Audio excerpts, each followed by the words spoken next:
আসসালামু আলাইকুম। সবার আগে বাছাই করা 10টি আন্তর্জাতিক খবর জানিয়ে দেব। প্রথমেই থাকছে শিরোনাম।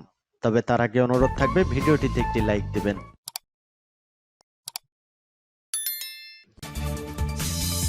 মুসলিম বিশ্বের অন্যতম শক্তিশালী দেশ ইরান বলছে পাকিস্তানে হামলা হয়েছে, এবার ইসরায়েলেও পড়তে পারে ইরানের ক্ষেপণাস্ত্র।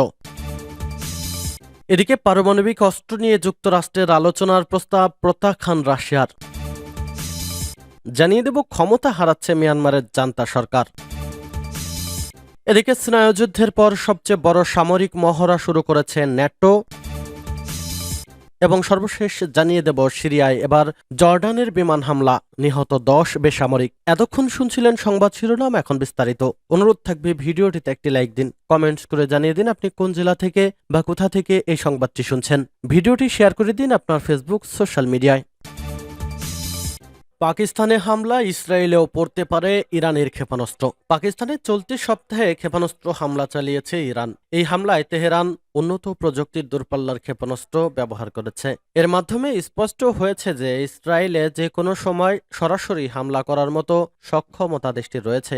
এমনকি দূরে আঘাত হানতে সক্ষম ও শক্তিশালী বৈশিষ্ট্যের ক্ষেপণাস্ত্র থাকার প্রমাণও মিলেছে, সূত্র ব্লুমবার্গের। সুইজারল্যান্ডের দাভোসে ওয়ার্ল্ড ইকোনমিক ফোরামের ফাঁকে ইরানের পররাষ্ট্রমন্ত্রী হুসেইন আমির আবদুল্লাহিয়ান বলেছেন, পাকিস্তান বন্ধুত্বপূর্ণ ও ভ্রাতৃপ্রতিম দেশ। ক্ষেপণাস্ত্র হামলায় পাকিস্তানের কোনো নাগরিককে লক্ষ্যবস্তু করা হয়নি। অবশ্য পাকিস্তানও পাল্টা ক্ষেপণাস্ত্র নিক্ষেপ করেছে ইরান সীমান্তে। তবে পাকিস্তানে হামলায় কোন ধরনের ক্ষেপণাস্ত্র ব্যবহার করা হয়েছে তা স্পষ্ট করেনি তেহরান। দেশটির Islamic Revolutionary Guard Corps IRGC এর আগে সশস্ত্র গোষ্ঠী IS এর বিরুদ্ধে 1300 কিলোমিটার দূরে ক্ষেপণাস্ত্র ছুড়েছিল।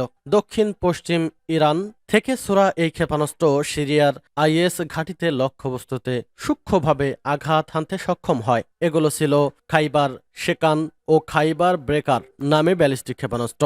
ইরানের ইতিহাসে হামলাটি ছিল সবচেয়ে বেশি দূরত্বের হামলা। খবরে বলা হচ্ছে, ইরানের এই হামলাগুলো তেল আবিবের দূরত্বকে চ্যালেঞ্জ করেছে। অর্থাৎ দেশটি এখন যে কোনো সময় সরাসরি ইসরায়েলে হামলা চালাতে পারে তা প্রমাণ হয়েছে। ইরান ইসরায়েলে হামলা করার মতো ক্ষেপণাস্ত্র বিকাশের চর্চা অব্যাহত রেখেছে। তবে দেশটি প্রক্সি যুদ্ধের মাধ্যমে ইসরায়েলের সঙ্গে লড়াই করছে। সেই ক্ষেত্রে ইরান লেবাননের হিজবুল্লাহ ও ইয়েমেনের হুতিদের ব্যবহার করছে বলে বিশেষজ্ঞরা মনে করছে। ফিলিস্তিনি প্রতিরোধ সংগঠন হামাসের সঙ্গেও ইরান মূলত প্রক্সি যুদ্ধে লিপ্ত। তেহরানের দাবি, খাইবার শেকান ক্ষেপণাস্ত্র 1450 কিলোমিটার দূরে আঘাত হানতে সক্ষম।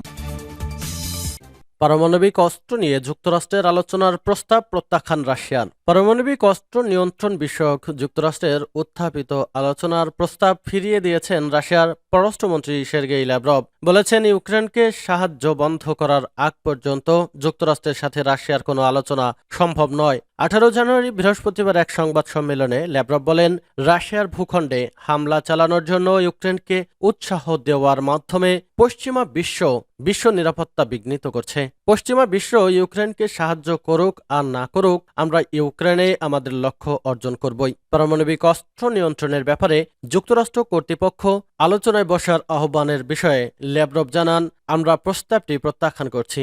এ ধরনের আলোচনা অনুষ্ঠিত হতে হলে যুক্তরাষ্ট্রকে রাশিয়ার প্রতি তাদের নীতি পরিবর্তন করতে হবে। পারমাণবিক অস্ত্র নিয়ন্ত্রণ বিষয়ক আলোচনার মাধ্যমে যুক্তরাষ্ট্র মূলত রাশিয়ার পারমাণবিক অস্ত্রাগারগুলোতে অনুসন্ধান চালাতে চায় বলে মন্তব্য করেছেন ল্যাভরভ। তার মতে, রাশিয়ার পারমাণবিক অস্ত্রাগারগুলোকে লক্ষ্য করে ইউক্রেনের হামলার মুখে এ ধরনের প্রস্তাব দেওয়া খুবই নোংরা ব্যাপার। ক্ষমতা হারাচ্ছে মিয়ানমারের জান্তা সরকার। দ্রুত বদলে যাচ্ছে মিয়ানমারের পরিস্থিতি। দেশটিতে একের পর এক এলাকা দখল করে নিচ্ছে বিদ্রোহী গোষ্ঠীগুলো। বিভিন্ন জায়গায় নিয়ন্ত্রণ হারাচ্ছে ক্ষমতাসীন জান্তা সরকার। এর মধ্যে 33টি শহর নিজেদের দখলে নেওয়ার দাবি করেছে বিদ্রোহীরা। বর্তমান বিশ্বের কর্তৃত্ববাদী নেতারা যে কতটা প্রভাবশালী, এমনকি তারা ক্ষমতায় না থাকলেও বিষয়টি গণতন্ত্রের পক্ষে কথা বলা লোকদের চিন্তারও বাইরে। তবে মিয়ানমার এখন এক্ষেত্রে ব্যতিক্রম। দেশটির প্রতাপশালী সামরিক জান্তাদের ক্ষমতাহীন হয়ে যেতে দেখা যাচ্ছে। জান্তা জেনারেলদের কাছ থেকে ক্ষমতা ছিনিয়ে নিতে এবং নিজেদের অধিকার পুনরুদ্ধারে দেশটির জনগণ জীবন বাজি রেখে লড়াই করছে।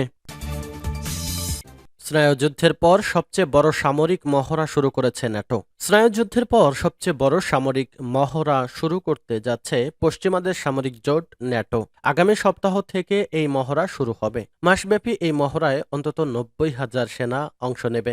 জোটের শীর্ষ কমান্ডার জেনারেল ক্রিস ক্যাভলি এ তথ্য জানিয়েছে। বৃহস্পতিবার ক্যাভলি বলেন, আঞ্চলিক পরিকল্পনা বাস্তবায়নের অংশ হিসেবেই এই মহড়া পরিচালনা করা হবে। মূলত এটি একটি সামরিক পরিকল্পনা যার মাধ্যমে রাশিয়ার যে কোনো হামলা মোকাবেলার প্রস্তুতি নেওয়া হবে। ন্যাটো তাদের ঘোষণায় সরাসরি রাশিয়ার নাম উল্লেখ করেনি, তবে এর শীর্ষ কৌশলগত নথিতে মস্কোকে সদস্য রাষ্ট্রগুলোর জন্য সবচেয়ে উল্লেখযোগ্য ও সরাসরি হুমকি হিসেবে চিহ্নিত করা হয়েছে। এদিকে ইরানের সামরিক বাহিনী দেশটির দক্ষিণ পশ্চিম, দক্ষিণ পূর্বাঞ্চলে বিশেষ সামরিক মহড়া শুরু করেছে। বৃহস্পতিবার সেনাবাহিনীর air defence force, Islamic revolutionary guards কর্পসের এয়ারস্পেস ফোর্স, বিমান বাহিনী ও নৌবাহিনীর অংশগ্রহণে এই মহড়া শুরু হয়েছে। সূত্র আল জাজিরা।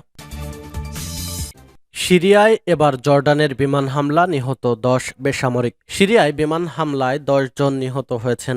নিহতদের 4 জন নারী এবং সবাই বেসামরিক নাগরিক। প্রতিবেশী দেশ জর্ডান এই হামলা চালিয়েছে বলে সন্দেহ করা হচ্ছে। শুক্রবার এক প্রতিবেদনে এ তথ্য জানিয়েছে সংবাদ মাধ্যম আল জাজিরা। স্থানীয় মিডিয়া অনুসারে দক্ষিণ পূর্ব সিরিয়ার সুইদা প্রদেশের আরমান এবং মালহ শহরকে লক্ষ্য করে চালানো বিমান হামলায় আনুমানিক 10 জন বেসামরিক লোক নিহত হয়েছেন। বৃহস্পতিবারের এই হামলার পেছনে জর্ডানের বাহিনী রয়েছে বলে মনে করা হচ্ছে, যদিও জর্ডানের সরকার এখনও তাদের জড়িত থাকার বিষয়টি নিশ্চিত করেনি। সুইদা 24 নামের শহরভিত্তিক একটি নিউজ প্ল্যাটফর্ম বলছে, যুদ্ধ বিমানগুলো স্থানীয় সময় মধ্যরাতের পরে আবাসিক এলাকায় একযোগে হামলা চালায়। মালেহে হামলায় কিছু ঘরবাড়ির মালামাল ক্ষতিগ্রস্ত হয়েছে, আর আরমানে দ্বিতীয় হামলায় অবশ্য 2টি বাড়ি ধ্বংস হয়েছে এবং অন্তত 10 জন বেসামরিক লোক নিহত হন। নিহতদের মধ্যে 4 জন নারী এবং 2 জন মেয়ে রয়েছে বলে জানা গেছে। অস্ত্র চোরাচালান এবং মাদক চোরাচালান কার্যক্রম ব্যাহত করার প্রয়াসে জর্ডান সিরিয়ায় এর আগেও অভিযান চালিয়েছে বলে মনে করা হয়, আর সেসব অভিযানের বেশিরভাগই হয় উভয় দেশের সীমান্তের কাছে। কিন্তু শহরের বাসিন্দারা বৃহস্পতিবার হামলার লক্ষ্যবস্তু কি ছিল তা নিয়ে প্রশ্ন তুলছেন। আরমানের বাসিন্দা মুরাদ আল আবদুল্লাহ আল জাজিরাকে বলেছেন, যা ঘটেছে তা শিশু ও নারীদের বিরুদ্ধে একটি গণহত্যা ছিল। গ্রামগুলোকে লক্ষ্য করে যে বিমান হামলা চালানো হয়েছে তা মাদক পাচারকারীদের বিরুদ্ধে লড়াই হিসেবে চিহ্নিত করা যায়নি। আল আবদুল্লাহ বলেন, বোমা হামলা শুধু মাদক পাচারের সঙ্গে জড়িত সন্দেহভাজনদের বাড়িতেই সীমাবদ্ধ ছিল না, হামলায় অন্যান্য বাড়িঘরও ক্ষতিগ্রস্ত হয়। এছাড়া গ্রামবাসীদের ঘুমিয়ে থাকার সময় হামলা হওয়াতে অনেকেই আতঙ্কগ্রস্ত হয়ে পড়েন এবং এই হামলা অপ্রয়োজনীয় বেসামরিক মৃত্যুর কারণ হয়েছে। 5 বছরের বেশি নয় এমন 2 মেয়ের মাদক পাচারে জড়িত হওয়া অযৌক্তিক বলে জানান আল আবদুল্লাহ। আল জাজিরা বলছে, জর্ডান সীমান্তের কাছে অবস্থিত গ্রামের উপজাতি এবং বাসিন্দারা এই সপ্তাহেই মাদক চোরাচালানের সাথে জড়িত থাকার বিষয়টি অস্বীকার করে পৃথক বিবৃতি জারি করেছে। বিবৃতিতে সীমান্তের ওপারে মাদক ও অন্যান্য পণ্য পাচারকারীদের অপরাধমূলক নেটওয়ার্ক নির্মূল করতে জর্ডানকে সাহায্য করার অঙ্গীকার করা হয়েছে। এর পরবর্তীতে তারা জর্ডানকে বেসামরিক স্থানগুলোতে বোমা হামলা স্থগিত করতে আহ্বান জানিয়েছে। সিরিয়ার দ্রুজ ধর্মীয় গোষ্ঠীর আধ্যাত্মিক নেতা শেখ হিকমত আল হাজরি আরও বেসামরিক রক্তপাত রোধ করতে জর্ডানের কাছে আবেদন করেছে। আল হাজরি এক বিবৃতিতে বলেছে, এ ধরনের আক্রমণগুলো বিশেষভাবে চোরা কারবারির এবং তাদের সমর্থনের লক্ষ্যে হওয়া উচিত ছিল। আরমানের বাসিন্দা আল আবদুল্লাহ জর্ডানকে সিরিয়ার স্থানীয়দের সাথে নিয়ে পাচার কার্যক্রম বন্ধ করার জন্য সহযোগিতা করার আহ্বান জানান।